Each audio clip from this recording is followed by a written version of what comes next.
Well, hi. Hey, good morning. Thank you for joining me here. I'm going to start off by recapping what is going on with this radio as best I can recall and describe.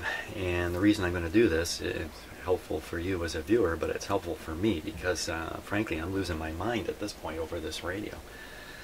So, first thing, weird thing, the pop. Every time I turn the radio on, at about the 5 or 6 second mark, somewhere in there as it warms up, there's one single pop that comes out of the speaker. If you watch enough videos on this, you've heard it. Sometimes the pop is a little quiet, but I've heard it virtually every time I've heard it, always exactly the same. What's causing that?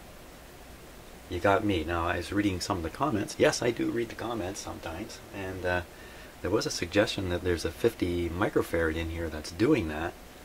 The only 50 microfarad I know of is the one I put in.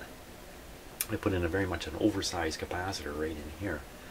It's about 10 times the size of the one that was in there, which is really oversized. Can that cause a pop? I don't know. I don't know. I guess maybe during the warm-up there's a moment where something begins to conduct rather suddenly, and perhaps that conduction is the charging of the capacitor. I don't know. Doesn't seem to be a serious thing. It's just a very, very curious thing to me. Number two, the output of the radio and its ability to receive it's a foggy mess in my head right now. It seems to me that it won't receive right now. Just before it got into this non-working condition, it seemed to be receiving poorly, but I'm pretty sure I was fooled by things like testing the radio on restricted power, so some of the amplifier tubes weren't really amplifying as much as they could. All this kind of stuff kind of confused me a little bit about just how well the radio was working. I mean, it's not working at all right now, but just prior to whatever happened, that seemed to be the case, that the radio was kind of limping along, although I'm not clear on that. Then the last thing I found, I'm probably forgetting a couple things here, but another thing I found anyway is most recently the local oscillator not oscillating on 2 bands, which is a really big mystery to me because I'm pretty sure I've received things on those bands, or at least one of them. So how that all fits together, I don't know. It seemed to me the radio was working weekly, not daily, just weekly. Working weekly, W-E-A-K-L-E-Y. I fiddled around with the tube here. Which one was it? One of these two tubes. This one here, I think. Pulled it out, put it in, put the extender on it, and things started getting really weird. And it seemed, as I went through that process of trying to sort out what's going on with the radio when the socket and extender was in place, it seemed like things were going downhill as I worked away at it, as if what I was doing was exacerbating the problem. I don't know, because I got the tube back in, everything seemed to be working again, sort of. Yeah, so, okay, now by now you've joined me in the fog, if you weren't there already. So really what it amounts to is, what should I try next? That's really the issue that's in front of me. What should I be looking at? Now, the last thing I was trying to do was find the radio signal in the radio as it worked its way from the front end down towards the amplifier. I'm quite certain the amplifier is fine, and from the earlier test I did, it seems as if everything is fine until you get into this area of the radio here, and then you can't seem to get a signal to go through. And I was trying to prove that, or instead of having found the point where the signal doesn't seem to go forward from, I thought I would trace the signal up through the radio until it disappeared. And hopefully those two things occur at the same place, but knowing how things go, no, they won't. And of course that's the process that led me into this dead local oscillator on 2 bands. And I'm a little bit concerned that perhaps the test itself was disabling the local oscillator. How exactly, I don't know. I can't remember exactly what I did in the last video. I haven't been in my shop for a couple days due to other things I'm doing. So yeah, lots of fog here. And as for the tube extender itself, for the socket extender being a problem, you know, I can't imagine it. I haven't done anything to check it. I can't imagine that this is introducing a problem. I'd have to guess that this thing is built rock solid inside. I mean, there's not much to it to begin with, and whoever manufactured this and put it out, they know what's going to be done. It's going to be used over and over and over and over. It's going to take a beating. So they would have built this as rugged as possible. I mean, it's so simple, right? It's just a wire inside coming up to these terminals. But I don't know for sure.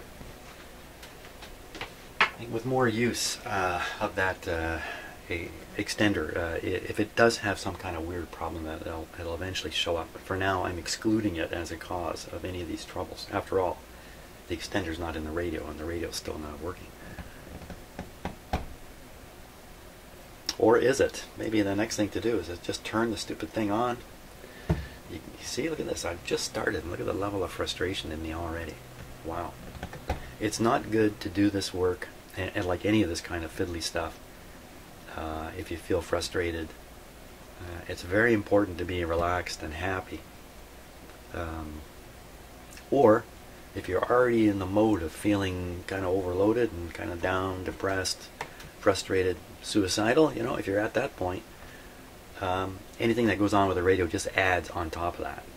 You can't fight it off. So it's a wise thing to do any of this kind of fiddly work, to be prepared to stop and walk away from it. And if you're like me, when you come back, you can't remember most of what you did anyway. So it's all water under the bridge. Okay, let's turn it on. Let's see what happens here. I've got the scope connected to the 33. I gotta remind myself of where we are here. Where's that 33? 33. Just hang on 1 second here while so there's the 33. So I'm connected just beyond this capacitor, right into here. And what is that? That's one of the grids in the mixer tube. So oh yeah, that's right on the oscillator. Okay, so that's why I know the oscillator's not working. Yeah, so I was wondering if making this connection has drained out the oscillations or is preventing the oscillator from working. I would normally think if that were the case, then maybe the oscillator would work on the lower bands, and when you get up high enough, it'll no longer oscillate because of this test equipment connection. But then, of course, it would never oscillate at any of the higher bands. Yet this thing does. When you get to the highest band, it starts working again, which is kind of a weird deal. Lots of weird deal here. Oh yeah, and the string problem. The string problem's keeping me up at night. The string problem being that it looks like somebody worked on the string in the past. I'm guessing they shortened it up and redid the string arrangement, so the radio still is functional, but in doing that they accidentally got the knob string on backwards. And you know, I have another radio exactly like this, my own radio, exactly like this with a single-ended output. I should run out and turn the knob and see which way the pointer goes. I can't imagine it's intended to go backwards the way it does. But anyway, the string is another issue that's really troubling me, because I know the radio is 95% as it is, and for me to get that last 5% out of the way the string operates, it's a lot of work. And a little bit of risk too, not too much risk, just a lot of work. The risk is driving the frustration levels through the roof. I still haven't turned it on, have I? Let's do that.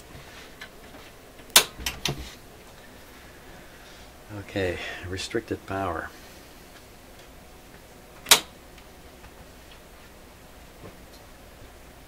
Now if this thing comes to life and starts working properly, I'll have to leave town. That's just all I'll have to leave town. I've got the scope on too here.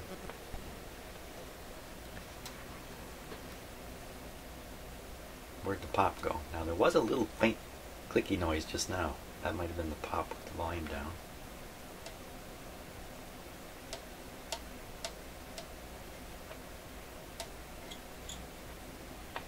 There we go. Something on the scope now.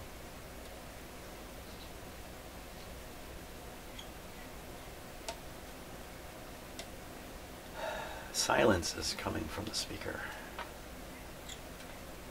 Hear it?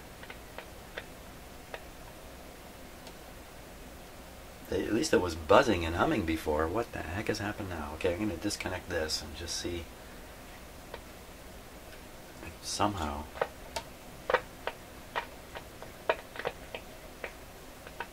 Nah, it's not making any difference. I wouldn't imagine it would anyway, but now we're not shoving a signal into the radio right now from the signal generator, but that's okay. So it's basically got, you know, a couple of had a couple pieces of wire on there for an antenna. Plus it has this the big antenna in the back here. Yeah, I'll leave this off.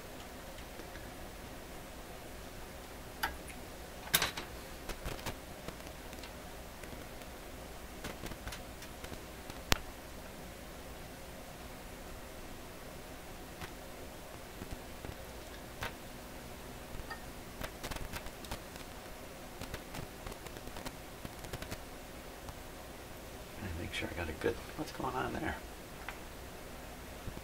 What's going on anywhere?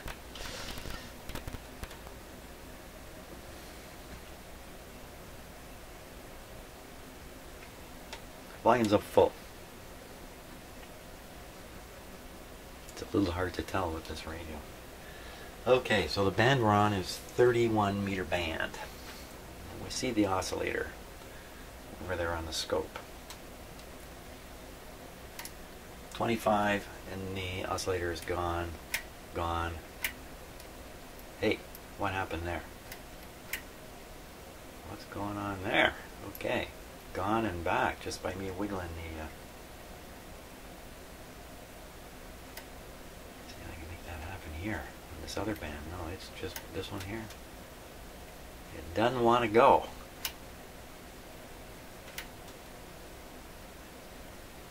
Well, there might be a little bit of dirt in the switch. This seems to be getting a little weaker. That's a push button setting, so the oscillator is not going right now. Unless I push in. Oh, one of these buttons is in. Oh, wrong button. Hey! Hey. The audio button. The phono button was pushed here. Come on. How long was it like that? Let me push one way up here.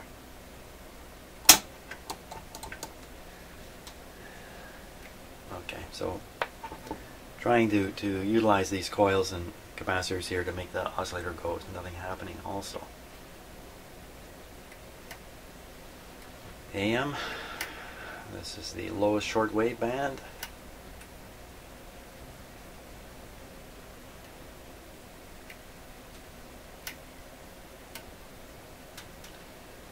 $31.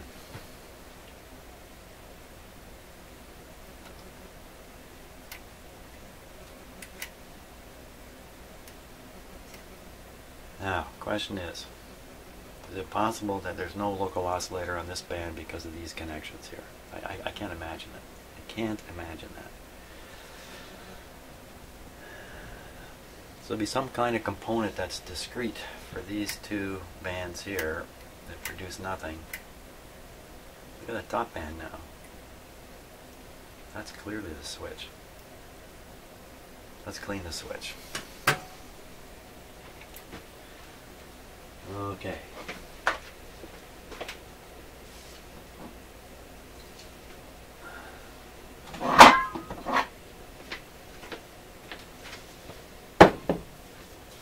So our radio's off. I have set a fire in the back of a radio doing this once before.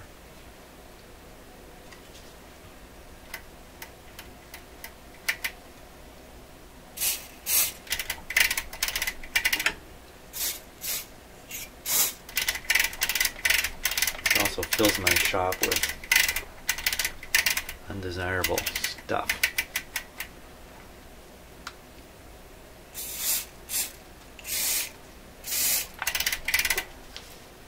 I'm using a very, very powerful cleaner here. What I imagine to be a powerful cleaner.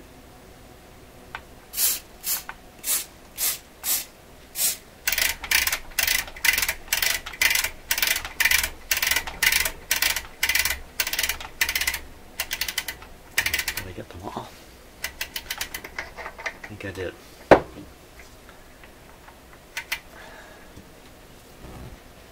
Okay. Yeah, there was a time I cleaned a radio just like this, and then turned it on just like I'm about to do, and then turned the switch and a poof, fire started right in there. Hey, it's on video. I've got it on video.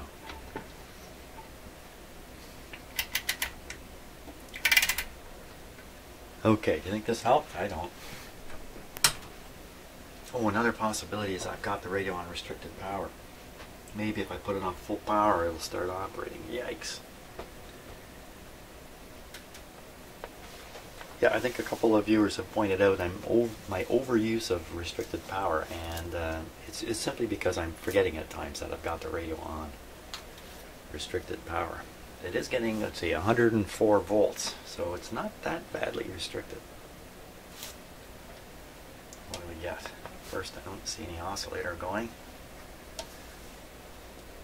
No. Well, we're on one of the bands that supposedly works. Little band cleaning knocked it right out. Okay, here we go. Watching the scope now. Yeah, I think I've got a better view of it actually, right here. Okay, so I'm just wiggling the band switch a bit. Wow, you know what? That's really reminiscent of my Heath kit here. You gotta watch what I'm doing with my hand here. So we'll go back to the other one.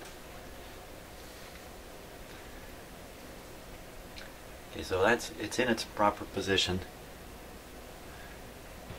19, 31. Never mind what I was doing. It's not doing the same thing now. So that's pretty solid. That's the highest band. Next one down, dead. Next one down, dead. Next one down. Yeah, it's pretty solid now, so a little bit of cleaning has helped. Look at the size of that compared to this. This can't be right. Still is a little wonky in there, isn't it? See, I think they should look like that. You want as I understand it, you want a powerful local oscillator signal to literally drive the mixer tube into the non-linear portion of its characteristics, and that's what generates the harmonics and gives you the plus and minus frequencies that you're looking for to get the IF, the 455 kilohertz, to make it available. I don't know how to word that exactly. So if it's strong like that, you're good. That, wow. I mean, if it can be this strong, shouldn't it be? So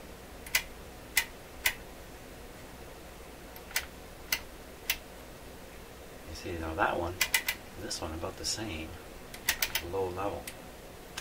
Wonder if we could guess whatever's making these two low is also responsible for knocking out the other two bands.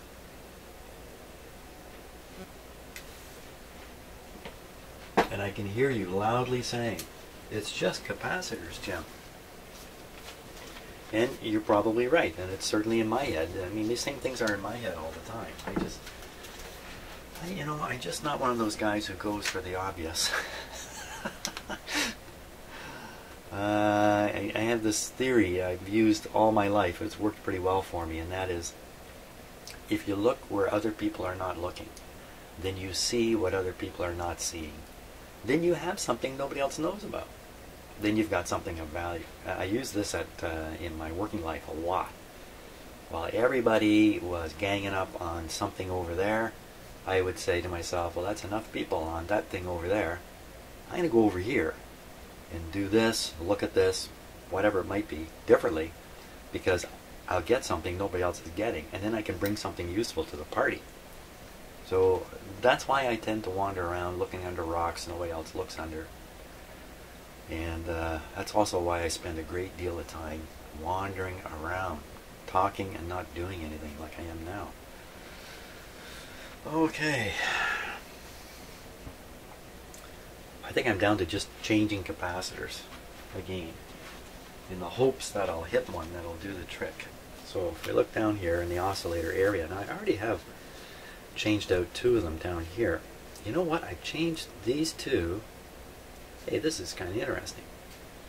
This affects the A band oscillator, and this one affects the B band oscillator. I've replaced them, and the oscillator is much stronger on those 2 bands. So what else would there be in here? You know, there's one there, and there's a bunch up in here.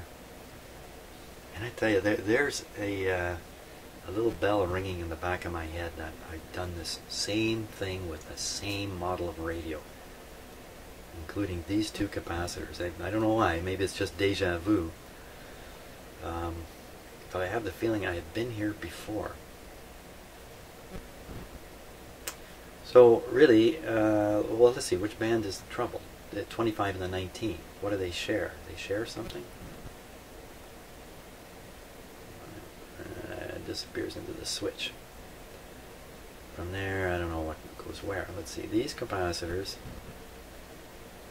even though they appear to be associated with this circuitry, they actually aren't. There's no wires connecting them. Yeah, there is one. There's one here. Well, you know, the other thing I'm worried about is that these are buried deep in the radio. But I think I'm going to have to go after all these. I think these are a little bit big. 47 pico, 62 picofarad, 220 picofarad. I can't call that big. This one here is 120.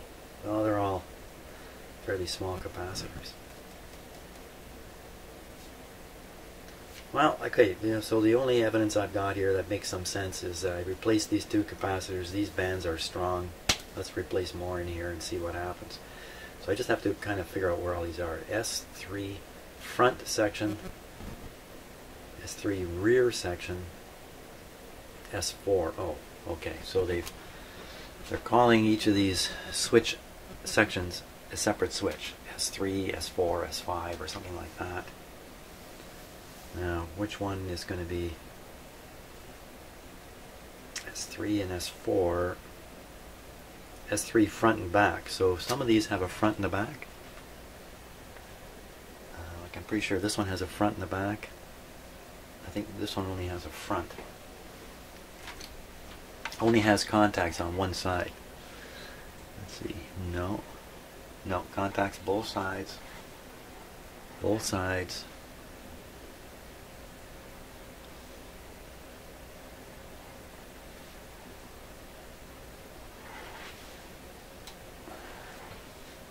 A little strange looking in there. Something doesn't look right in there.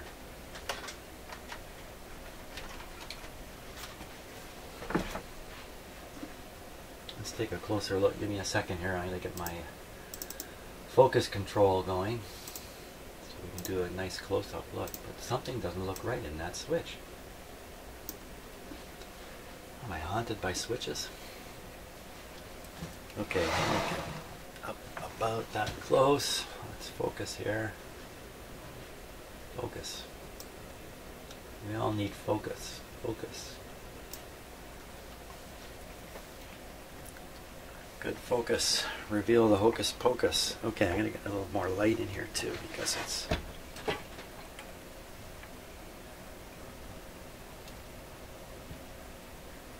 I think there's something funny going on with that switch.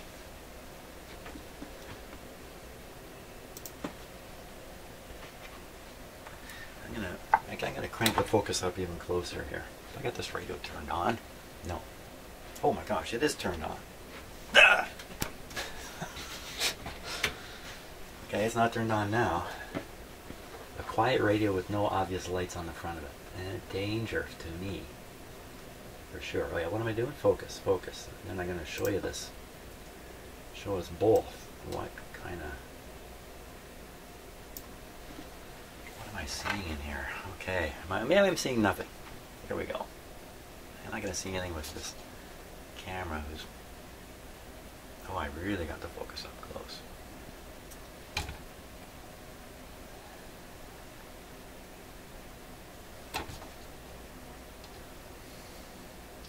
It's hard for me to get the camera on it and have the light on it at the same time. Son of a gun. Okay, hang on. Make another camera adjustment. I've got the brightness turned down on it for other reasons. Let's turn the brightness back up. We can see something. I don't need to hit it with quite as much light. I'm pretty sure of what I'm seeing with my eyes here.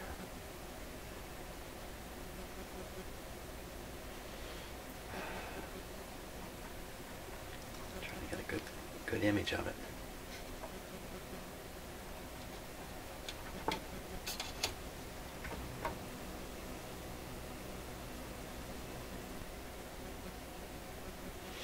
Okay, so I'll tell you what I'm trying to see. I'm trying to see the sliding moving contact is going over the clip instead of under it. Right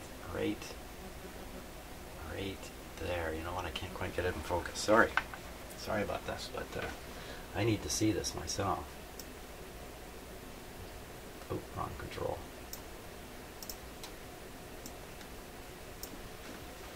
Okay, let's try that.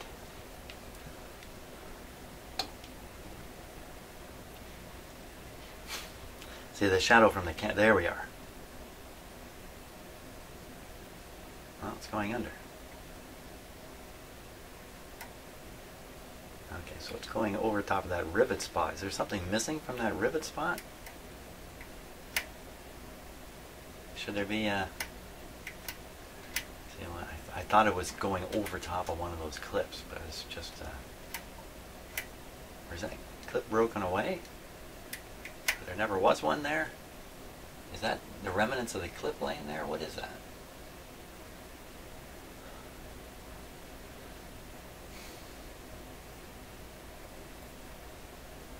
Well, there's no solder to terminal on this side, so maybe there's nothing there.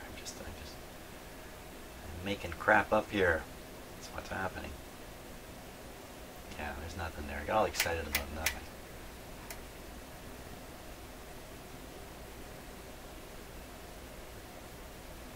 Well, then there should be, on the other side, there should be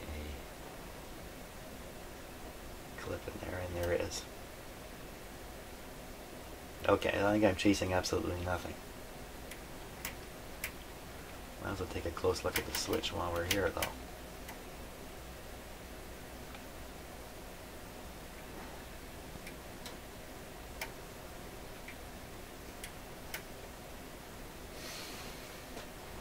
Steady my hand better.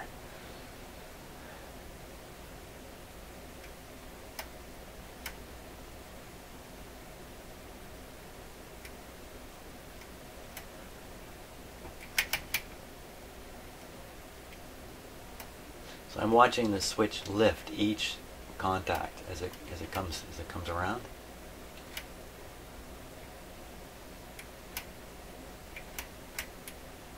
If it goes under the contact, like, so I can't explain it any better.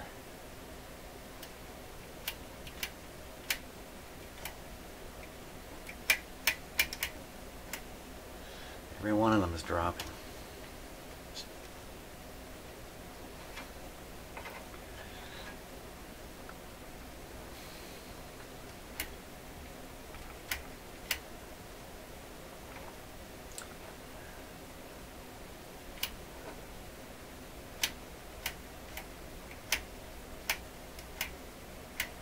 Not too often I found a serious problem in a switch like this from contacts not touching anymore. fair bit of dirt on this thing though. I don't know, on the slot, on the rotating ring there.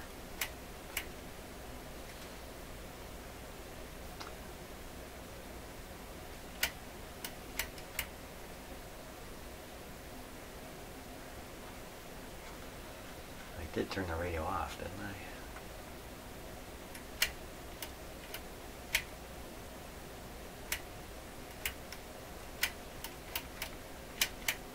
One of the things I've noticed in doing these videos is that I'm concentrating on whatever it is I'm concentrating on, but as a viewer, and then this happens to me too when I watch my own videos, as a viewer you can be looking all over the screen at other stuff, and sometimes there's things that come into view that I don't see here in my shop.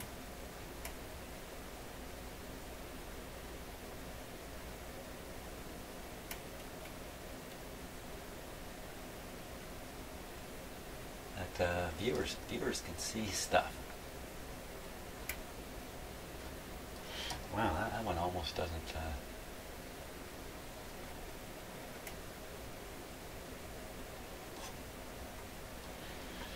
You can't know exactly what I'm looking at, can you?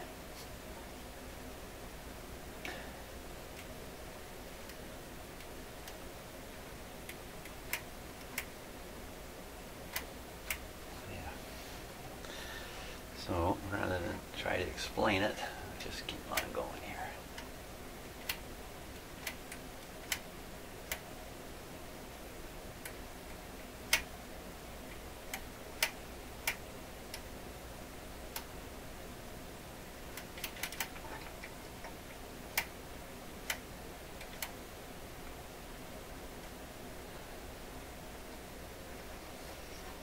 And then I can't really see up and behind this one.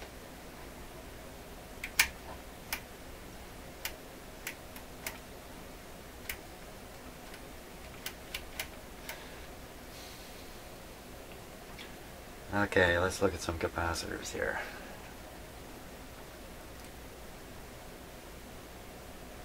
That one looks like it took a soldering iron strike.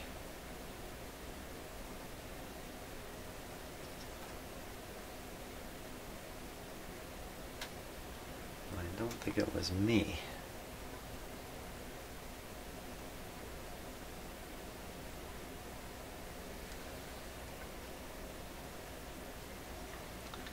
Now I have heard it said about this kind of, not this particular type of molded capacitor, another particular type of molded capacitor. I think it's the Hunt's brand capacitor. Was made with acid still in the paper, or the insulation inside the capacitor, and it didn't perhaps use the highest grade. Wait a minute.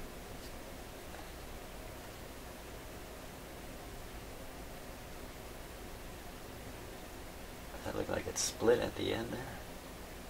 Didn't use the highest grade of paper. You know, when you make paper, you use a lot of caustic stuff, maybe some acid in there too, and it gets into the paper while you're trying to mulch it and digest it.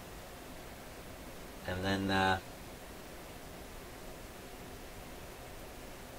well, how am I going to change that? Look where it is. Way down in there. And then I guess as long as the paper is dry of moisture, it's going to be oily. Well, that's not even a capacitor, that's a piece of wire.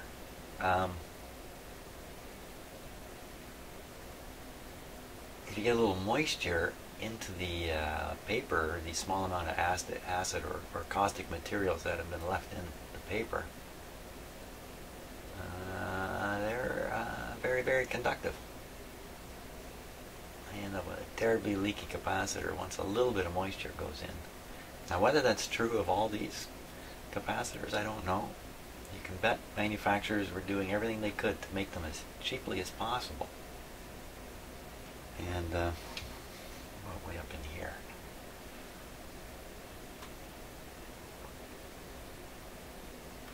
And there's this guy here. What? I really just kind of skimmed over this, but let's figure out what this guy is. Okay, so it says right there, 680 picofarads, 680 picofarads. Look what it is. I mean, This does not appear to me to be sealed in any way, shape, or form. It's literally two metal plates separated by some kind of dielectric. And look at that. You can see light right through this thing. I don't think that's proper. I think you should, this material should be sandwiched fairly tightly in there. Wow, look at that, all the way through. You can see through this thing. Some like crummy soldering work there. Okay, let's get rid of this. 680. It's just stunning, isn't it, to find something like this? Now, very, very old radios have capacitors like this that are just out there. They're just plates. They're not sealed in any way, not even wax on them. Just like this one. Why would they bother putting something like that in? Surely they knew that this was a crappy way to make a capacitor. Is there something special about this particular spot? That looks really bad. That one solder job there. You don't usually get to look at them this closely. Yeah. I challenge you to close-up film of your solder jobs and stick it on a public YouTube. That really looks bad, doesn't it? That one right there. But we're going to cut all this out. I'm going to find out, where's that 680? Okay, found a capacitor I'd like to change. I'm curious about it. 680. Where are we going to find 680 over here?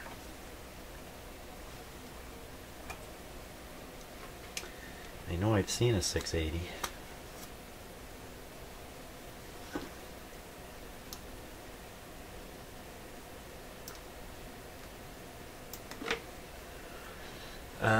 Where is that roughly? That's right up in the switch. It's going to be somewhere in here. Somewhere in here. This is circling the entire radio. 30. I know I've seen a 680 in here.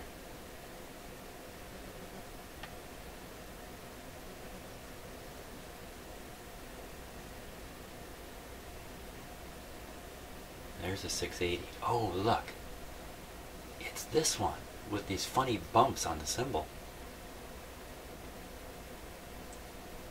Oh, there is something special about this. Why use it? Wait a minute, here's another one with bumps on it. Here's another one. And another one.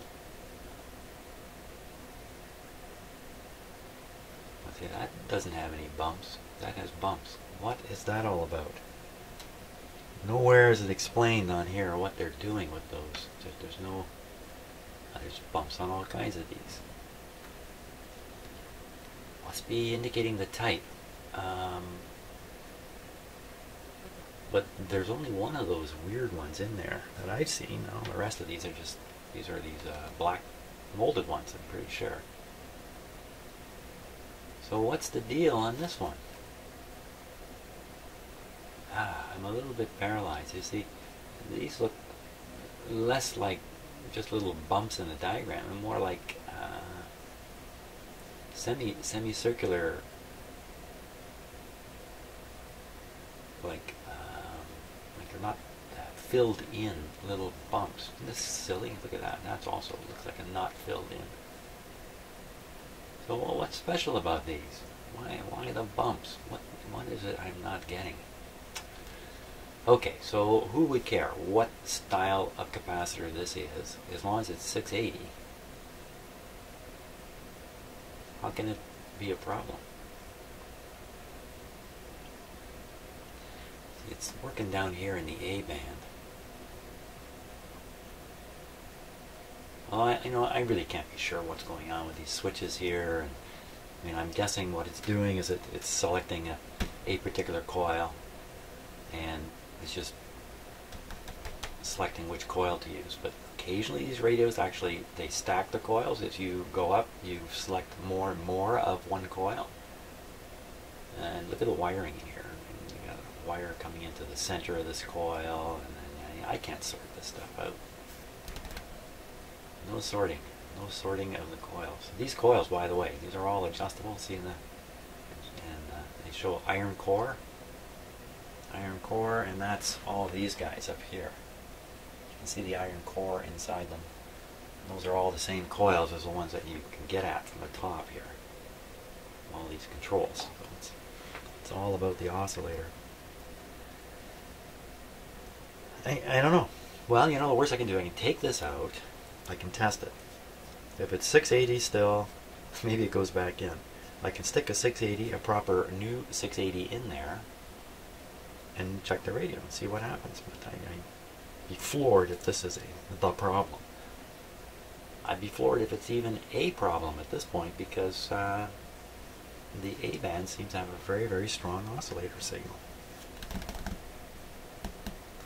If the top band didn't appear, if the highest frequency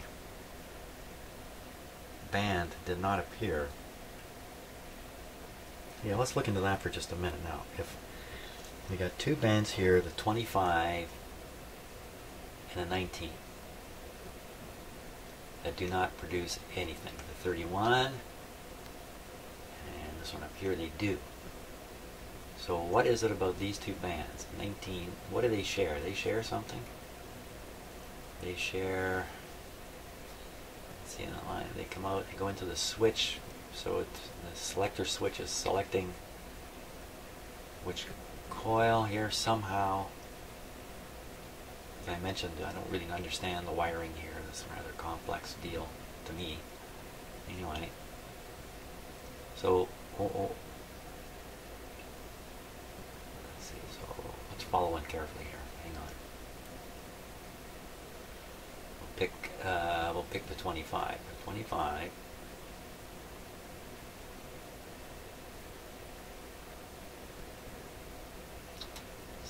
Just because it says 25 here, does it really mean there's stuff going down this wire? I think so. I got a pretty fat finger here for pointing, don't I?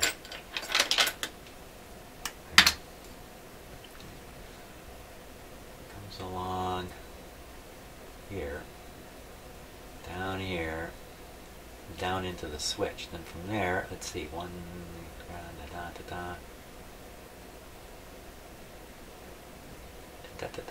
dotted line through connection up into this switch.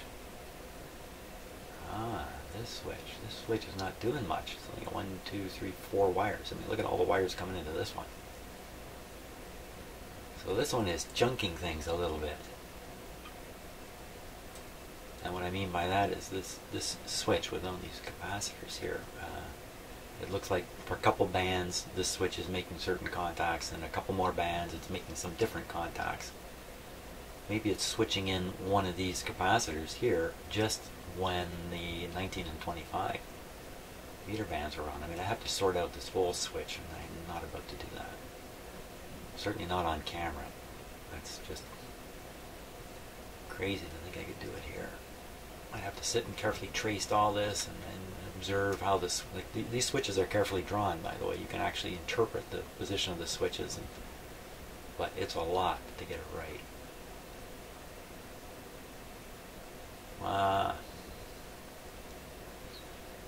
Okay, so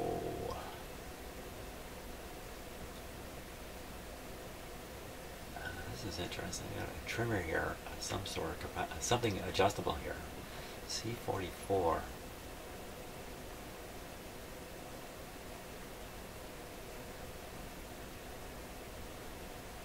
C44. Is that the numbering for the main capacitor? The main tuning capacitor? No, C3. Oh, maybe it is. Even though usually they'll do C1, 2, and 3, or 2, 3, and 4. Maybe in this radio there, maybe this is the... there has to be something here to tune the radio with. A tunable... That's what that has to be. So that has to be the big tuning capacitor, even though the number is C44. Look at the range, 14 to 544. That's typical of a big tuning capacitor, and that'd be the trimmer there. So this is what's actually moving the oscillator up and down, so if it's working on some bands, I'd guess this capacitor has something to do with it, and it's okay. We get back to here, just doing wild guessing, I don't know. In one of these particular capacitors has something to do with only the two bands involved. I don't see it. Okay, enough talk. Let's go after the 680 and we'll just get rid of it and see what that's all about. Maybe the manufacturer of the capacitors had a sale on at the time this radio was being built, and they bought a bunch of these 680s. And the engineer's complaining, you know what? Don't put that kind of capacitor in there. That kind of capacitor, that's not going to last 100 years. What else could be special about doing that? I don't know. I don't know. Often in life you just have to accept that as the answer of the day. I don't know. I don't know. I don't know. Okay, we'll get it out of there.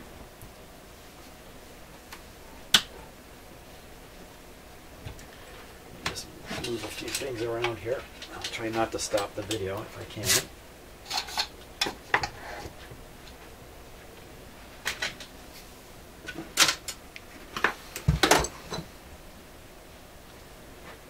I think what I'm going to try to do, try to desolder this rather poor connection I did anyway. Get that out of the way.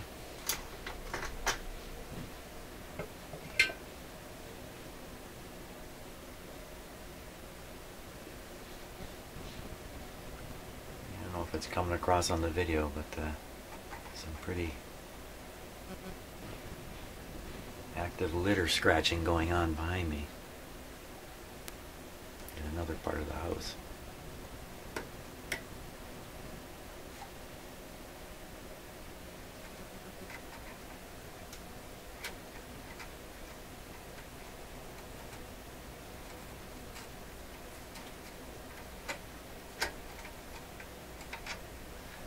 I usually like to use a soldering iron as a tool.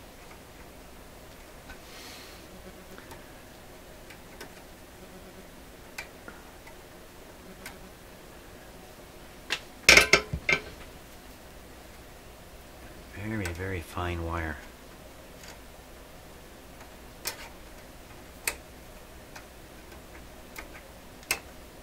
You know, and I don't know if that was really soldered. I think it was. Wow. Okay, so we'll pull this guy out of the way.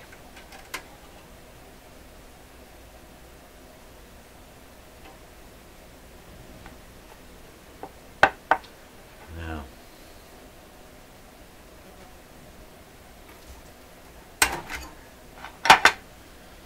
we'll nip them out of there.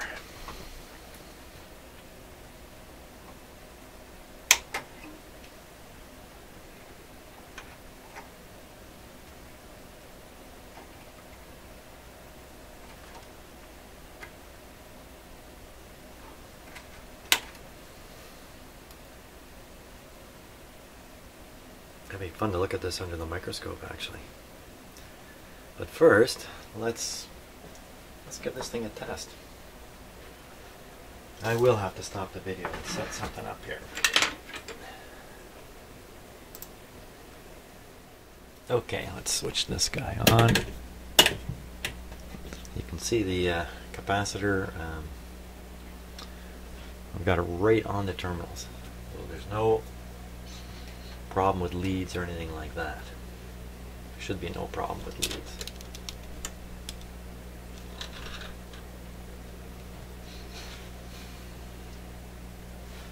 Okay, so is it leaky?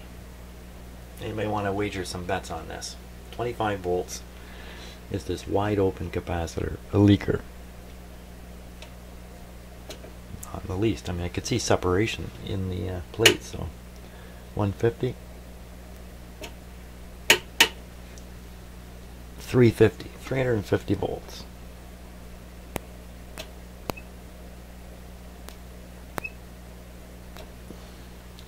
Not in the least. Now, the question is there really 680 microfarads in there? I'll see if I can put a little more effort into actually measuring it. So 680 picofarads would be the same as 0.6 nanofarads, or 0.0006. No, I gotta write this down. You know what happened there? My phone went off in the middle of me thinking of that. That's all it took to throw me off. So, working on a small piece of paper here, 680 picofarads be the same as 0.6 nanofarads, or 0.0006 microfarads. 0.0001, 2. So it should be, yeah, right up in this range here. This is where it should be coming. Watch the eye.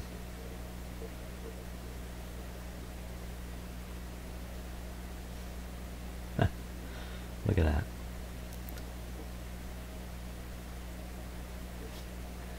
Absolutely nothing wrong with that capacitor. Isn't that something, eh? And it's exactly, like it's almost exactly 680. I'm floored. I am floored. I've cut it out of there for no good reason. Which is why I don't like doing the I mean, if you don't have a capacitor checker, you'd rip something like that out of a radio and go, look at this piece of junk, just like I was doing, and then in the end think you've done something when you've replaced it, and in fact you haven't done anything except wasted everybody's time. Okay, now I got to put a proper 680 in there, and now I'm really stuck wondering, why did they use something like that? Why would they use something like that? You know, other capacitors, a bit of a coiled up tin foil inside them. Is that like coiling causing a problem? Is this some kind of, I've never even heard of it, low inductance capacitor? I've never heard the two words go together like that. I don't know. I put that back in. You know, I've twisted it a bit, I've monkeyed with it a bit. Oh, I don't know. Yeah, let's put one in. Gotta dig one up. I don't have any choice, really. Okay, so I'm gonna take out the 680 here. This is a 700 mica capacitor. So I'm trying not to move this knob at all. I don't want to compare them. Just give me a second here.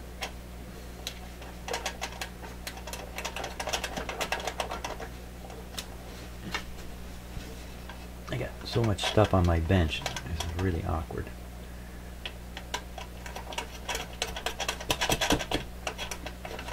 Okay, so now I got a 700 in there. Look at, pretty much exactly the same.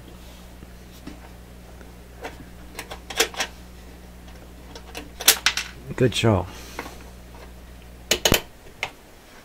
I'll put this guy in. Now maybe that other capacitor has some kind of thermal characteristics that are useful in this case. I kind of really don't believe that.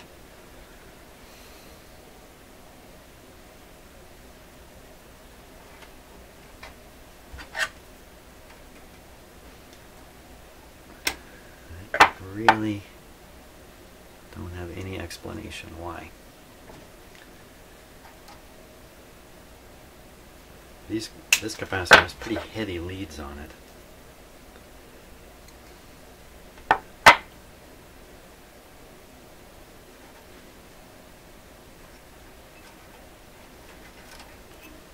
We're just still a little bit long. That went flying.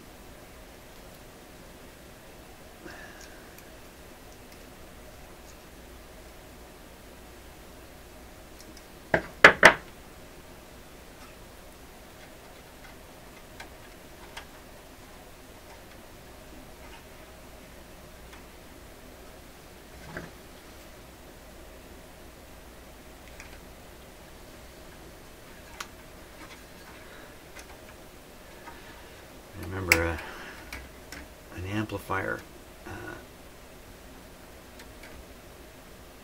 that somebody had painstakingly, and this is a fairly, like, it's like a late 60s, early 70s, very expensive amplifier with, I don't know, 100 capacitors in it. And some guy had painstakingly changed every capacitor, turned the unit on, didn't work anymore. And then it was brought into this shop I was helping out with. And we took one look in there and we told him we can't help him. We can't help him because he's made a mistake in there somewhere. Maybe 2, maybe 3, maybe 10, who knows. And tracking down that kind of mistake. So that's another reason why I just don't like shotgunning parts. Now, ultimately, yeah, it might take much longer to do what I'm doing here, particularly if you end up in the end changing all the parts. Then the lead up wasn't of much use. All that effort. So this is a longer, slower approach. But I'm thinking in the end, part of the economics for me as a repair guy is I'll just learn more and more, and I'll get better and better all the time at recognizing things that weird things, like for instance the pop that starts, that comes when you start up this radio, which I don't think we heard today. I'm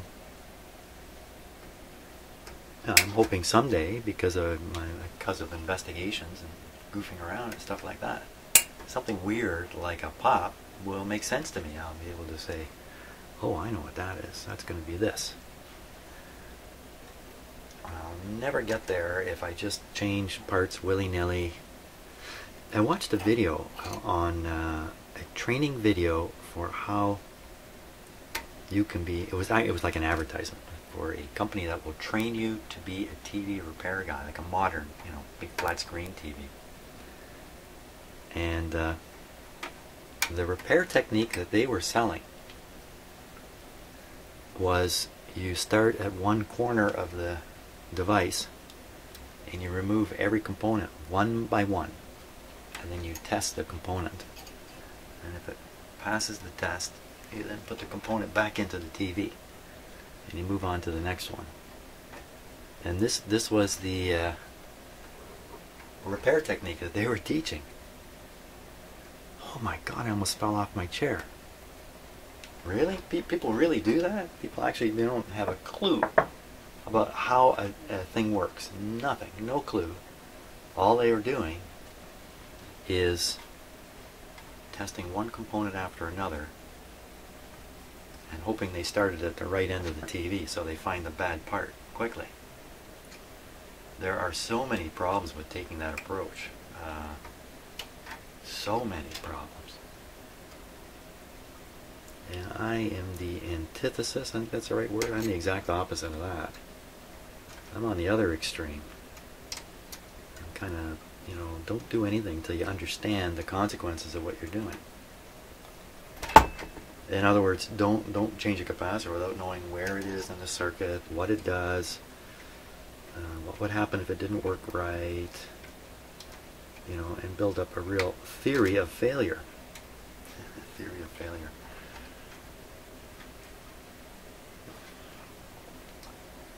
Before attempting anything, I think that's the learning process I've gone through all my life. And look where it's gotten me. Stuck here in my basement on a beautiful day, melting little bits of metal in the back of a radio.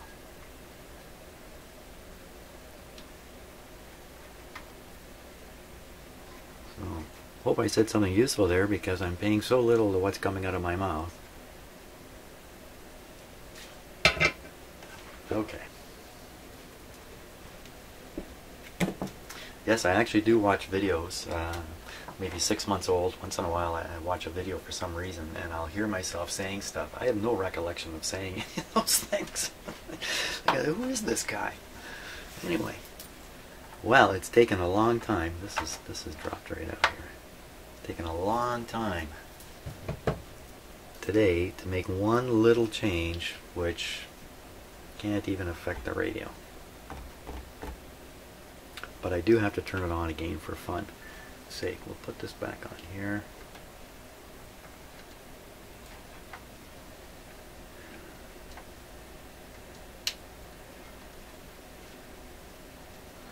Another thing I should be much more suspicious of in this radio than I have been is that the work I've done has an error in it. One of these capacitors that I've changed out has an error in it. I've done it wrong. Like maybe this guy back here. I'm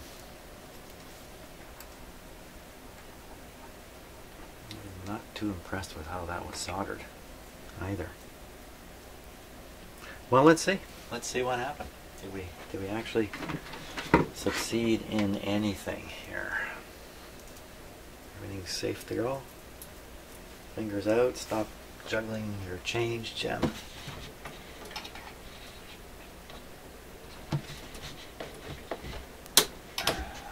And away we go.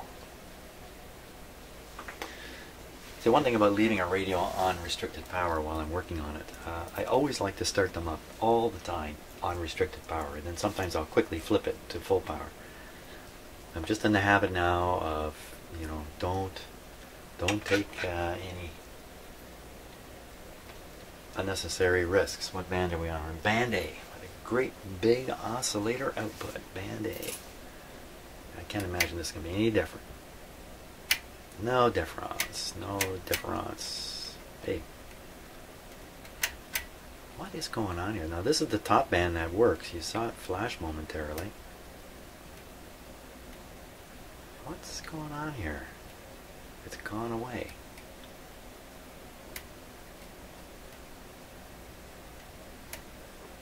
Something funny in this switch here. You can't quite see what I'm doing.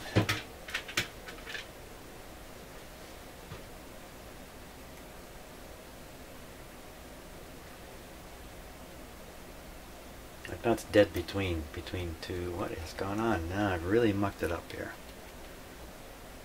Tell me I changed this capacitor and knocked out the top band. Come on. Is that what happened? I don't know. Come on.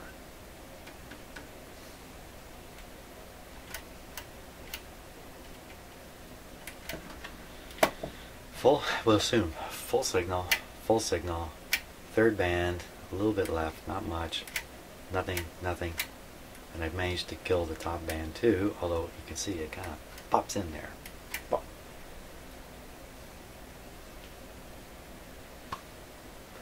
Another job well done today as I just drive this radio into its grave here, one step at a time. Okay, I think I'm going to call it enough for now. I got to go out and play in the sun. Thanks for watching, and I'll be thinking about all this stuff I've done here, as painful as it is, and try to come up with some way to nail down what is going on with this radio, because it just seems to be going downhill the more I work on it. Yikes. See ya.